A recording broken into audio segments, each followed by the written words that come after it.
Bonjour à tous, alors je vous présente ici une pointeuse électronique qui a deux systèmes d'accès intégrés, un par reconnaissance de l'empreinte digitale avec le lecteur d'empreinte qui est localisé ici, et un deuxième à l'intérieur avec des cartes électroniques qui vous permettent de rattacher un utilisateur à une carte pour une identification unique. Alors l'empreinte évidemment est beaucoup plus fiable puisque elle ne peut pas être dupliquée, alors que la carte peut éventuellement être donnée à un collègue pour pointer à sa place.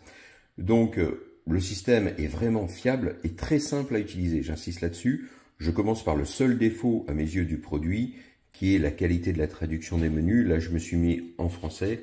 Vous voyez que si par exemple j'essaye d'accéder au menu, voilà, il me dit directeur, bon en fait il veut dire administrateur. Vous voyez, des petites choses comme ça. Je préfère laisser les menus en anglais, mais bon, le menu en français est disponible. Et une fois que vous avez compris le système, c'est vraiment très simple à utiliser. Alors, le système est livré avec ce petit boîtier, donc qui est la pointeuse, qui peut être posé sur socle, comme je l'ai fait ici, ou monté au mur. Vous avez trois orifices ici. Il suffit de dévisser la vis à la base de la pointeuse qui est ici.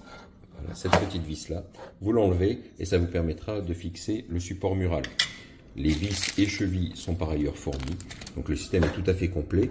Vous avez également une clé USB qui est fournie pour la documentation. La documentation papier est fournie et est traduite en français également. Alors bon, la traduction n'est pas parfaite, mais elle a le mérite d'exister. Vous avez des vidéos qui sont disponibles sur YouTube pour voir un peu le paramétrage, mais encore une fois c'est très simple. Et vous avez donc la clé USB qui vous permettra également de transférer vos rapports si vous n'avez pas de clé. Alors, vous avez 5 cartes de livret. Ici, je vous donne un exemple. Par exemple, je veux accéder au système. Alors, soit je veux pointer simplement, je mets simplement mon doigt où je présente ma carte. Soit je veux accéder au menu. Vous voyez, il me dit administrateur. Si je présente le mauvais doigt qui n'est pas enregistré, il va immédiatement, vous voyez, enlever le doigt décollage. Il vous dit, ça a échoué.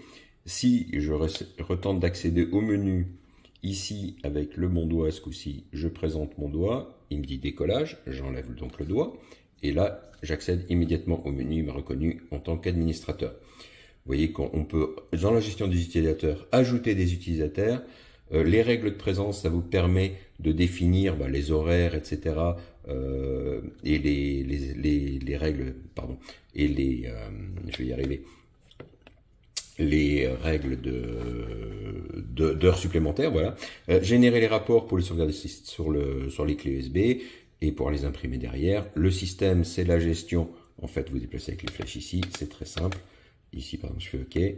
Donc, ça vous permet de configurer l'appareil. Alors, là, la configuration appareil, ça vous permet, par exemple, de modifier la langue, etc. Donc là, je vais d'ailleurs me remettre en anglais parce que ça sera beaucoup plus simple. Ici, je fais OK et je vais reprendre, vous voyez les langues disponibles, je reprends l'anglais, tac, voilà. Vous pouvez activer la voix, la désactivation de l'écran automatique, la coupure et le screensaver, là je ne l'ai pas mis, donc l'économiseur d'écran.